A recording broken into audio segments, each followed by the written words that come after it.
వద్దంటే వినదే పగలంతా ఆడి పాడి ముద్దైన తినదే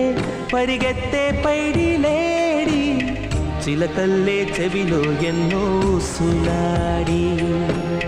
పడుకోదే పన్నెండైనా ఏం చేయాలి గుమ్మాడి గుమ్మాడి ఆడిందంటే అమ్మాడి డాడీ ఊపిరిలో మురిసే కూచిపూడి